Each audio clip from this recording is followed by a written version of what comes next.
सभी विद्यार्थियों को नमस्कार। एक बार फिर से आप सभी का हमारे YouTube channel English by Yogesh Kumar Vishwakarma में स्वागत है। तो जैसा कि आप लोग अभी पढ़े हैं पंचुएशन, पिछली क्लास में हम लोग पंचुएशन पढ़ लिए हैं और ये है आपका पंचुएशन का सेकंड पार्ट, उसमें पूरा नहीं हो पाया था। तो यहाँ हम लोग सेकंड पार्ट पंचुएशन के बारे में पढ़ेंगे। ठीक, तो सब लोग जो है सेशन को लाइक कर दीजिए और सेशन को शेयर कर दीजिए। अगर हमारे चैनल पे आप नए हैं तो चैनल को सब्सक्राइब कर लीजिए ताकि जो भी नोटिफिकेशन हो सबसे पहले आपको प्राप्त हो। ठीक है, तो बिना देरी के लिए किए हम लोग चलिए पढ़ते हैं पंचुएशन। जैसा कि हम लोग पिछले वीडियो में पढ़ लिए थे यहाँ पे पंचुएशन, तो पंचुएशन मार्क। ठीक है, पंचुएशन मार्क का मतलब होता है विराम चिन्ह। पंचुएशन या फिर विराम चिन्ह किसे कहते हैं, व्हाट इज पंचुएशन मार्क, तो विराम चिन्हों के उचित प्रयोग को, ठीक है, पंचुएशन कहते हैं। एग्जाम्पल की अगर हम बात करें, जैसे लिखा है राम कम हियर, यहाँ पे, ठीक, राम कम हियर। इसका हम सही यूज करें पंचुएशन की अगर, तो कहाँ पे क्या लगेगा, तो यहाँ पे लगा है कामा, राम के बाद कामा लगेगा, उसके बाद कम हियर, फिर फुल स्टॉप। ठीक है, तो ये हो गया आपका punctuation. How many kinds of punctuation, अगर हम बात करें विराम चिन्ह जो होता है या पंचुएशन कितने प्रकार के होते हैं, तो हम कह सकते मार्क है सेवरल टाइप्स। पंचुएशन मार्क जो है निम्न प्रकार के होते हैं। फिर भी लगभग यहाँ पे हमने जो है 11 पंचुएशन को मेंशन किया है। ठीक है, पहला है आपका फुल स्टॉप जिसको पूर्ण विराम कहा जाता है, कामा है जिसको हम अल्प विराम कहते हैं। उसके बाद ये दोनों चिन्ह यहाँ पे सिंबल इसका दिया गया है, अपस्ट्रॉफी ये है, इसका मतलब संबोधक कारक होता है। मार्क्स ऑफ इंट्रोगेशन है, तो इसका ये चिन्ह है, इसको प्रश्न सूचक चिन्ह कहते हैं। इन्वर्टेड कामास है, इसको उद्धरण चिन्ह बोलते हैं। एक्सक्लेमेशन मार्क है, इसको विस्मय बोधक चिन्ह बोलते हैं। कैपिटल लेटर है, इसको बड़े अक्षर। सेमी कॉलन, ये है सेमी कॉलन का चिन्ह, इसको अपूर्ण विराम बोलते हैं। नौवां हो गया कॉलन, ये कॉलन का चिन्ह है जिसको अर्ध विराम बोलते हैं। ठीक है, उसके बाद हम लोग 10वां पढ़ेंगे 10 नंबर। तो 10 नंबर आपका क्या है, ठीक है, इसको आप लिख सकते हैं, ये लगभग जो है क्लास लगभग आईएएस तक या फिर टीजीटी पीजीटी जो भी आप दिए, जहाँ पे इंग्लिश पूछा जाएगा पंचुएशन सबके लिए कंपलसरी है, वहाँ आप पढ़ सकते हैं इसको। ठीक है, तो 10वां आपका है यहाँ हाइफेन। हाइफेन का सिंबल क्या है, हाइफेन का सिंबल ये है छोटा सा, जिसको बोला क्या जाता है समास चिन्ह, ये समास चिन्ह है। ठीक है, इसको हम समास चिन्ह बोलते हैं। पिछले वीडियो में यहाँ तक हो गया था, उसके आगे हम लोग पढ़ेंगे और देखेंगे। ठीक है, और उसके बात करें 11, तो 11वां की बात करें, 11वां आपका है डैश। ठीक है, तो डैश क्या है, ये जैसे हाइफेन है तो ये छोटा है और डैश जो है थोड़ा सा बड़ा होता है। ठीक है, ये डैश है, इसको बोला क्या जाता है डैश ही। ठीक है, तो ये हो गया आपके 11 ठो जो भी है। अब इसकी हम लोग सब लोग क्या करेंगे, डिफिनेशन जानेंगे और पहचान जानेंगे। ठीक है, कि ये जो यूज होते हैं कहाँ यूज किए जाते हैं। तो सबसे पहला आपका क्या है, सबसे प्रथम की अगर बात करें पहला क्या है, तो पहला है आपका फुल स्टॉप। ऐसे भी डाल सकते हैं व्हाट इज़ फुल स्टॉप। मैं यहाँ पे हेडिंग के माध्यम से आप लोगों को बताने का प्रयास कर रहा हूँ। ठीक है, तो फुल स्टॉप। ठीक, पहला आपका ये है, पहला है पंचुएशन, जिसको क्या बोला जाता है, इसका सिंबल ये है और जिसको बोला क्या जाता है पूर्ण विराम। ठीक है, इसको पूर्ण विराम बोला जाता है। ठीक, अब इसको हम लोग जानने का प्रयास करेंगे कि ये यूज कहाँ पे किया जाता है। ठीक, पूर्ण विराम। तो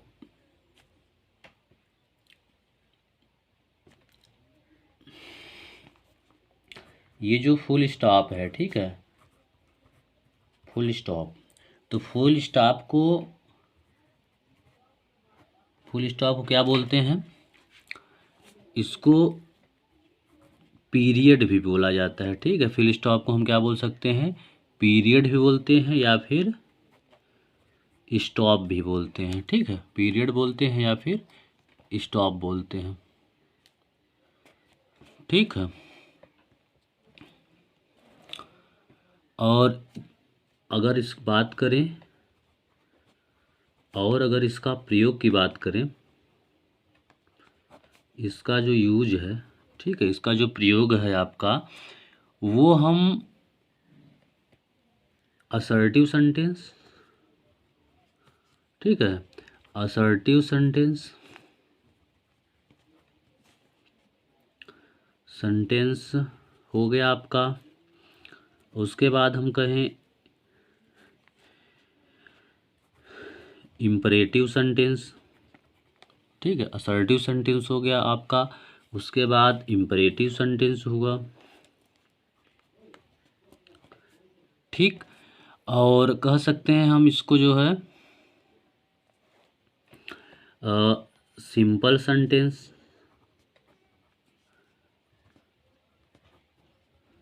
ठीक, सिंपल सेंटेंस हो गया। उसके बाद हम बात करें अफर्मेटिव सेंटेंस,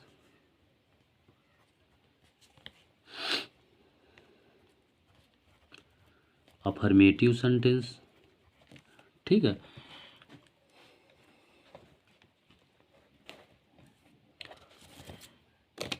फुल स्टॉप को हम पीरियड या स्टॉप और फुल स्टॉप को पीरियड या स्टॉप कहते हैं, ठीक है,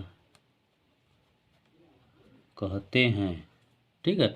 और इसका यूज हम assertive sentence, imperative sentence, simple sentence, affirmative sentence के अंत में, ठीक है, के एंड में, के अंत में करते हैं, ठीक है।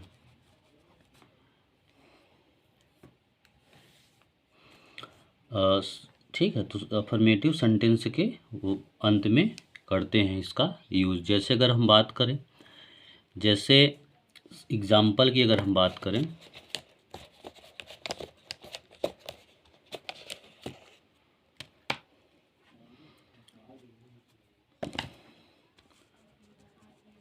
एग्जाम्पल की बात करें, अगर हम सिंपल सेंटेंस, देखिए कहने का मतलब जो सिंपल सेंटेंस होता है, अफर्मेटिव सेंटेंस होता है, असर्टिव सेंटेंस होता है, ये तीनों एक ही होता है, कोई अलग बात है नहीं। तो हम कह सकते हैं जैसे कि Ram is going to Agra, ठीक है, ये हो गया। लास्ट में हमने क्या किया, फुल स्टॉप का यूज़ किया। और इम्परेटिव सेंटेंस में भी यूज किया जाता है, तो इम्परेटिव सेंटेंस हम कह सकते हैं कम हियर, तो कम हियर के लास्ट में हमने क्या कर दिया, फुल स्टॉप का यूज कर दिया। ये हो गया आपका फुल स्टॉप, जिसको पूर्ण विराम बोला जाता है। उसके बाद हम लोग अगला पढ़ेंगे, देखेंगे दूसरा क्या है आपका, कामास, ठीक है। तो कामास का यूज कहाँ करते हैं हम लोग, उसको हम लोग देखेंगे।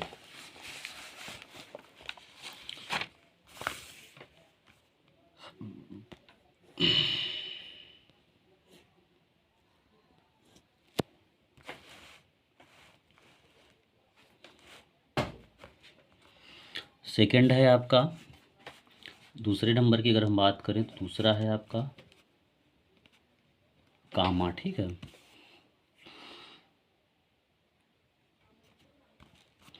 दूसरा है आपका ये कामा। तो कामा कैसे होता है, सिंबल आप जानते ही हैं। कामा ये जो है इस प्रकार होता है, जिसको बोलते क्या है, अल्प विराम बोलते हैं, ठीक है, इसको हम अल्प विराम बोलते हैं। तो इसको आप क्वेश्चन आंसर के तौर पे, चाहे हेडिंग जैसे भी आपको अच्छा लगे वैसे आप लिख सकते हैं। ये जो कामा है, अल्प विराम है, इसका यूज कैसे करते हैं, तो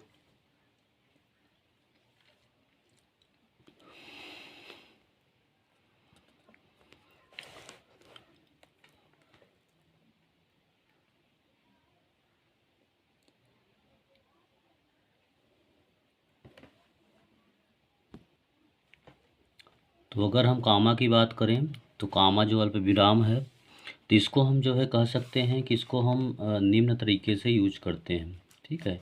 इसका हम प्रयोग निम्न प्रकार से करते हैं, ठीक है। इसका यूज हम निम्न प्रकार से करते हैं। अगर हम बात करें फर्स्ट की, पहला यूज हम कहाँ करते हैं, तो पहला यूज जो है कामा का होता है आपका, जिससे कहने का मतलब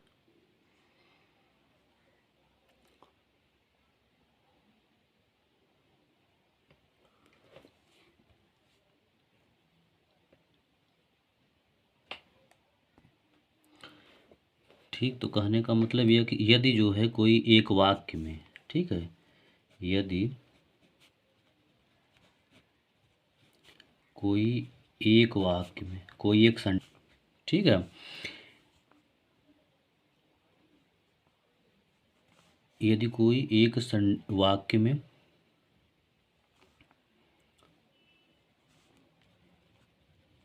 एक ही, ठीक है, एक ही क्या आया हो, पार्ट्स ऑफ स्पीच, ठीक है, एक ही पार्ट्स ऑफ स्पीच क्या हो कि यदि कोई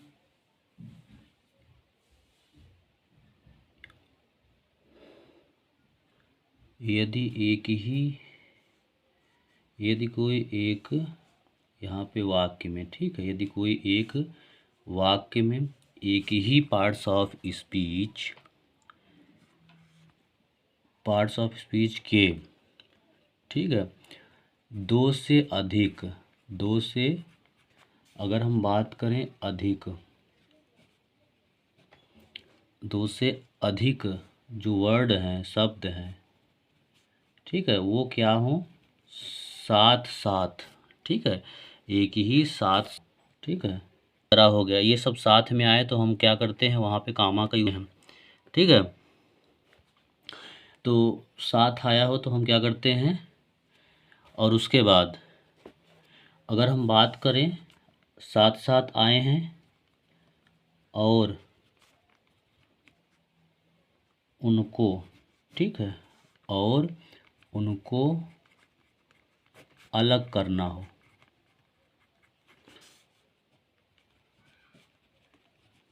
तो वहाँ, ठीक है, तो वहाँ ये जो आपका कामा है का यूज करते हैं। देखिए थोड़ा सा बड़ा है लेकिन कोई दिक्कत नहीं, आपको जो है थोड़ा सा मैं पूरी जानकारी देने का प्रयास कर रहा हूँ, अगर चाहें तो एक लाइन में जो है सब कुछ बता सकता हूँ, लेकिन वो बात नहीं है, बात ये है कि आप सब जो है डिटेल उसके बारे में जान लेंगे तो अच्छा रहेगा। जैसे अगर हम बात करें, जैसे एग्ज़ाम्पल की अगर हम बात करें, ठीक है, एग्ज़ाम्पल की अगर हम बात करें, जैसे इसमें दे देते हैं आई वांट, ठीक है, आई वेंट, ठीक है, sorry, I went to Delhi comma Mumbai, ठीक है, और कामा नागपुर, ठीक है, एंड अगर हम बात करते हैं इलाहाबाद। अब देखिए कहने का मतलब एक ही सेंटेंस में यहाँ पे कई सारे पार्ट्स ऑफ स्पीच आए हुए हैं, ठीक है, जैसे इसमें क्या यूज हुए हैं, नाउन का यूज किया गया है, तो कहने का मतलब कोई भी पार्ट्स ऑफ स्पीच हो, जैसे कि I went to Delhi, Mumbai, Nagpur and Allahabad, तो कहने का मतलब ये है कि कोई ऐसा सेंटेंस जिसमें जो है कई पार्ट्स ऑफ स्पीच दिए हों, उसके बाद लास्ट में जो है एंड से जोड़ा गया हो, ठीक है, जैसे लास्ट में एंड से इलाहाबाद जोड़ा गया है, तो वहाँ पे हम क्या करेंगे, कामा का यूज करेंगे, ठीक है। और हम कहाँ पे कामा का यूज करते हैं, अगर हम बात करें सेकंड टॉपिक से, सेकंड पॉइंट की बात अगर हम करें कि कामा का यूज कहाँ पे किया जाता है, तो आपका जैसे संबोधन अगर करना है किसी को, ठीक है, दूसरा क्या है, आप जो है जैसे किसी नॉमिनेटिव, दूसरा नॉमिनेटिव ऑफ एड्रेस में संबोधन बोलते हैं, हम इसका यूज करें, ठीक है, जैसे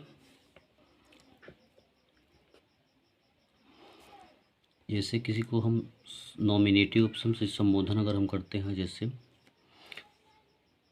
देखिए, यदि कहने का मतलब वाक्य के अंत में लगा हो क्या, संबोधन, ठीक है, संबोधन लगा हो और उसके पहले कामा लगता है, और यदि वाक्य में सबसे पहले लगा हो तो उसके बाद कामा का प्रयोग होता है।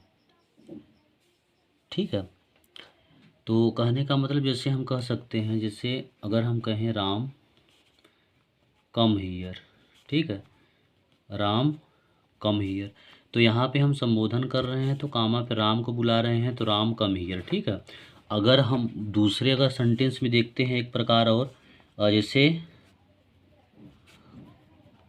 कम हियर, तो कम हियर कौन, राम। ठीक, कहने का मतलब बुलाने का आपका तरीका होना चाहिए। ठीक है, जैसे आप किसी को बुलाते हैं तो वहाँ पर जो है, जैसे राम कम हियर, राम यहाँ आ जाओ, या फिर कम हियर राम, यहाँ आ जाओ राम, तो हम कई तरीके से कह सकते हैं।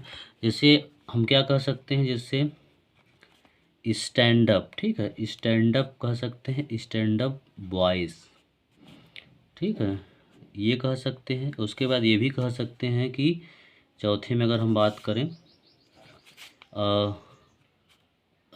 बॉयज़ स्टैंड अप, ठीक है, ये भी हो सकता है। तो दूसरा टॉपिक हम जो है किस में यूज कर सकते हैं, संबोधन में जो है कामा का यूज कर सकते हैं। अगर हम बात करें नेक्स्ट टॉपिक, अगर तीसरे टॉपिक की हम बात करें कि तीसरा टॉपिक हम कहाँ यूज करते हैं, तो उस कहने का मतलब ये है किसी क्लास में, जैसे कोई क्लास है तो हम किसी क्लास में भी कहने का मतलब कामा का यूज करते हैं। कहने का मतलब ये है कि क्लास को अलग करने के लिए, जैसे कोई क्लास है तो क्लास को हम कह सकते हैं कि अलग करने के लिए, अलग करने के लिए पंचुएशन का यूज करते हैं। जैसे किसी सेंटेंस की अगर हम बात करें, जैसे एग्जाम्पल की अगर हम बात करें, ठीक,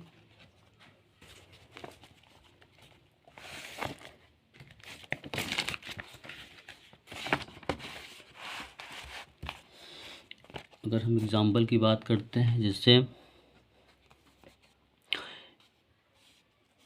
फर्स्ट एग्जाम्पल की अगर हम बात करें, ईट बीइंग संडे, ठीक है, it being Sunday we did not go to school.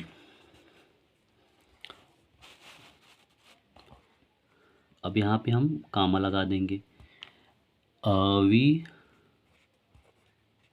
Did not go to school, ठीक है, तो ये हो गया कामा का यूज। ठीक है, कामा कहाँ लगाना है, ठीक, तो कहाँ पे लगेगा कामा, उसके बाद किसी जो है क्लास के में, किसी कोई क्लास है। अब क्लास जो है जानते ही होंगे क्या होता है, अगर किसी को नहीं पता है तो बता दीजिए कमेंट में, हम जो है उसका वीडियो भी बना देंगे। ठीक, उसके बाद हम अगर चौथे पॉइंट की बात करें, चौथा यूज कहाँ पे किया जाता है कामा का, ठीक है, तो चौथा की यूज कहाँ, सॉरी, चौथा यूज कहाँ पे किया जाता है, जैसे कहने का मतलब ये है कि केस इन अपोजिशन, ठीक है, केस के साथ उसके पहले और बाद में दोनों तरफ जो है कामा का प्रयोग किया जाता है। ठीक,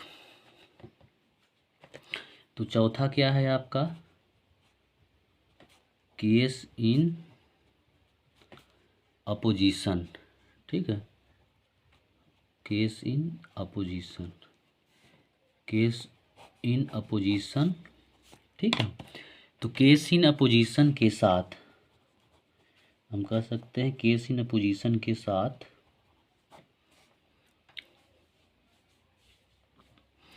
उसके पहले और बाद में दोनों तरफ, कहने का मतलब केस इन अपोजिशन के साथ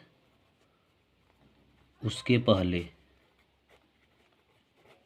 उसके पहले और बाद में, ठीक है, दोनों तरफ हम प्रयोग करते हैं। कहने का मतलब देखिए, कोई ऐसा सेंटेंस एग्जाम्पल देखते हैं हम लोग, कहने का मतलब ये है कि जैसे मिस्टर शर्मा, अगर हम बात करें मिस्टर शर्मा की, ठीक है, मिस्टर शर्मा, तो ये क्या है, our English teacher, our English teacher, तो हमारे इंग्लिश के टीचर हैं, इज इल टुडे, ठीक है। अगर हम बात करें इज इल टुडे, अब कहने का मतलब देखिए केस इन अ पोजीशन में है, ठीक है। कहने का मतलब कोई ऐसी स्थिति आ जाए, कोई ऐसा कारक आ जाए ऐसी स्थिति में, जैसे सेंटेंस इसमें देखिए कई आ रहे हैं, मिस्टर शर्मा, कामा यहाँ पे लगा देंगे, आवर इंग्लिश टीचर, कामा लगा देंगे, is ill today, mister Sharma जो है हमारे इंग्लिश टीचर हैं जो कि आज क्या है, बीमार हैं, तो यहाँ पर हम जो है कामा का यूज करेंगे। ऐसे अगर सेंटेंस आ जाते हैं तब इसको केस इन अपोजिशन बोला जाता है, ठीक। तो ये हो गया। उसके बाद जो है क्लास में यूज किया ही जाता है, ये पता ही हो गया। उसके बाद क्लास का मतलब तीनों क्लास में किया जाता है, आपका एडजेक्टिव क्लास, एडवर्ब क्लास हो गया, आपका नाउन क्लास हो गया, ठीक है। और उसके बाद फ्रेज में भी इसका यूज किया जाता है, कामा का यूज जो है नाउन क्लास और फ्रेज, ठीक है, इसमें किया जाता है। और उसके बाद कामा का यूज जो है आप कहने का मतलब वहाँ पर भी यूज करते हैं, जैसे रिपोर्टेड स्पीच और रिपोर्टिंग वर्ब, जैसे आप नरेशन वगैरह पढ़ते हैं तो हम कह सकते हैं कि अगर हम पांचवा टॉपिक देखें, देखिए कहने का मतलब ये है कि कामा का यूज जो है आप क्लास फ्रेज के साथ करते ही हैं, तो ये रिपोर्टिंग वर्ब, ठीक है, रिपोर्टेड आपका स्पीच हो गया और रिपोर्टिंग क्या हो गया, वर्ब हो गया, रिपोर्टिंग स्पीच और रिपोर्टिंग वर्ब के साथ करते हैं, ठीक है। जैसे हम कहते हैं ना कि एग्जाम्पल देख लेते हैं, देखिए वीडियो बड़ा होगा तो कोई दिक्कत नहीं है, आप लोग जो है इसको डिटेल में देखिए, हम लोग पढ़ रहे हैं इसको तो कोई समस्या नहीं होनी चाहिए। जो भी आपको नॉलेज दी जा रही है डिटेल, थोड़ा सा टाइम तो देना ही पड़ेगा, ठीक। जैसे अगर हम कहें आई सेड, तो यहाँ पे कामा लगा, कामा उसके बाद डबल इन्वर्टेड कामा में लिखते हैं कि he is a good boy, ठीक है। तो यहाँ पर भी एक तरह से हम डायरेक्ट इनडायरेक्ट स्पीच में भी हम कामा का यूज करते हैं। तो ये हो गया आपका कामा। और कहने का मतलब ये है, अगर जैसे हम बात करें इंट्रोगेटिव में, ठीक है, इंट्रोगेटिव सेंटेंस भी कहते हैं, जैसे कहने का मतलब जैसे इंटरजेक्शन में हम कह सकते हैं, तो इंटरजेक्शन में भी हम यूज करते हैं। और कहाँ पे यूज करते हैं, सिक्स की बात हम करें तो कहाँ पे यूज करते हैं, इंटरजेक्शन, ठीक है, इंटरजेक्शन,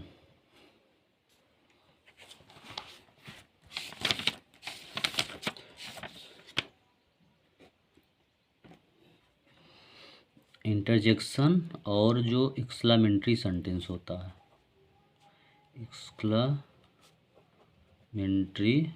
सेंटेंस होता है, ठीक है, तो उसमें भी हम यूज कामा का करते हैं। जैसे क्या आ जाता है, जैसे आपका आ जाता है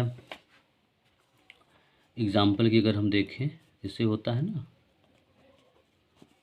जो हो गया ओ क्या लगता है, इट, ठीक है। तो ये कहने का मतलब ये हो गया कि यहाँ पे आपका कामा का यूज हो गया, ठीक है। तो ये हो गया आपका दूसरा। उसके बाद हम लोग अगला पढ़ते हैं आपका अपस्ट्रॉफी।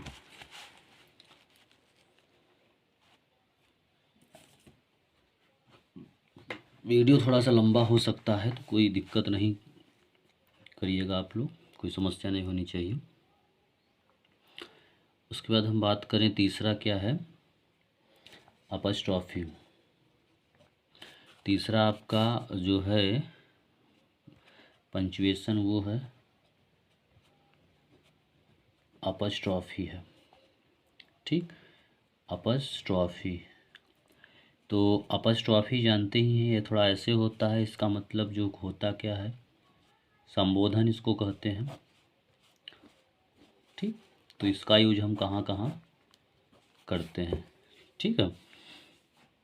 तो संबोधन का यूज, अपस्ट्रॉफी का यूज संबोधन मतलब समझ ही सकते हैं कि जहाँ किसी संबंध की बात की जाए, ठीक है। संज्ञा के साथ संबंध बताने के लिए अपस्ट्रॉफी लगाया जाता है।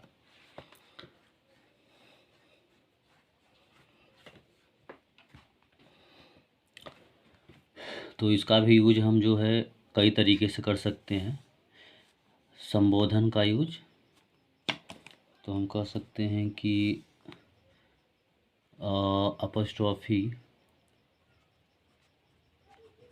अपस्ट्रॉफी जो है, अपस्ट्रॉफी का प्रयोग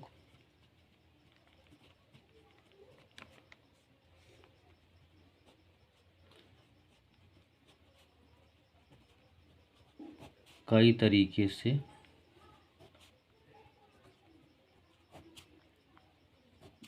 किया जा सकता है, ठीक।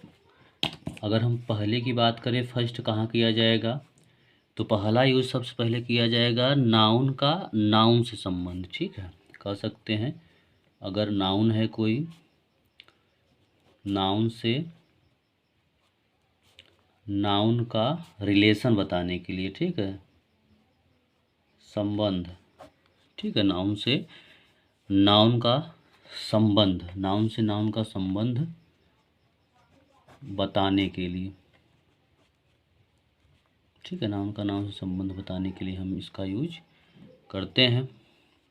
तो वहाँ पर क्या किया जाता है, आपका अपस्ट्रॉफी लगाया जाता है। तो जैसे हम एग्जाम्पल देख सकते हैं, एग्जाम्पल क्या है आपका, जैसे हम कहें ही इज मोहन्स ब्रदर, ठीक है। हम कह सकते हैं जैसे ही इज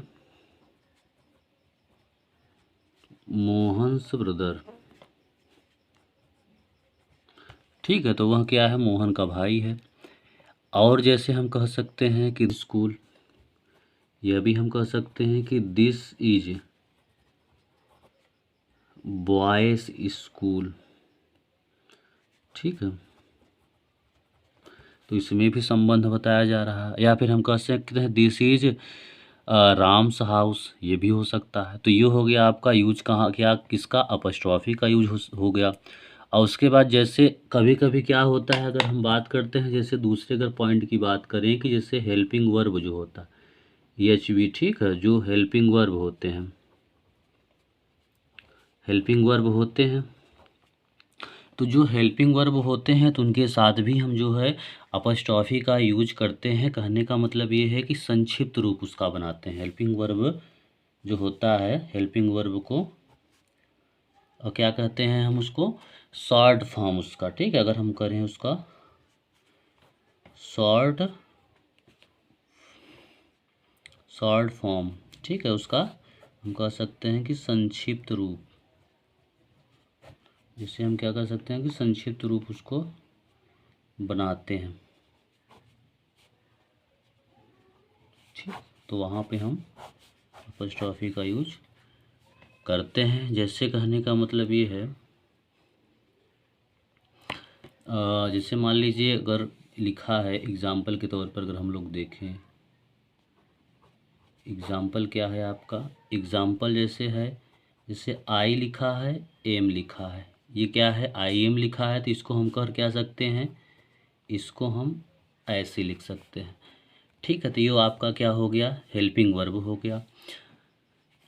और जैसे होता है, जैसे दूसरा अगर देखें तो जैसे यू है, आर है, तो यू आर, तो इसको क्या लिखते हैं हम, इसको हम लिखते हैं, यू हो गया, अपस्ट्रॉफी लगा के आर लिख देंगे, यू आर हो गया, ये हो गया शॉर्ट फॉर्म। तो यहाँ पर भी अपस्ट्रॉफी का यूज करते हैं। उसके बाद अगर हम बात करें जैसे जो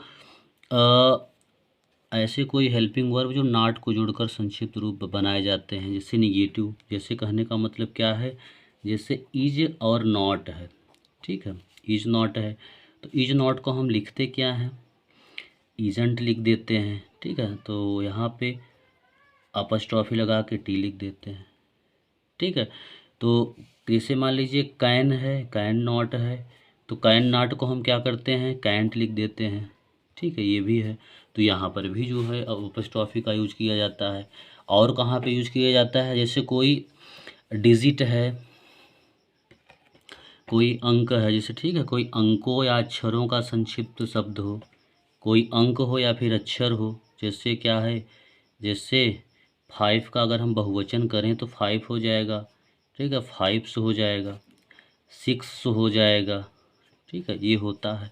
और उसके बाद हम बात करें जिससे किसी का बहुवचन प्लूरल अगर बात करें, सिंगुलर से प्लूरल बनाने का, ठीक है, तो जैसे आपका हो जाएगा, जैसे एमए है तो एमए का क्या हो जाएगा, एमएस हो जाएगा, ठीक है, तो ये भी हो गया। जैसे बीए है तो बीए का क्या हो जाएगा, बीएस हो जाएगा, ठीक है, तो ये हो गया अपस्ट्रॉफी का यूज। ठीक है, तो कहने का मतलब ये है हम किसके में यूज करते हैं, किसी सिंगुलर को प्लूरल बनाने के लिए करते हैं, नंबर के साथ हो गया, ठीक है, तो ये हो गया आपका अपस्ट्रॉफी।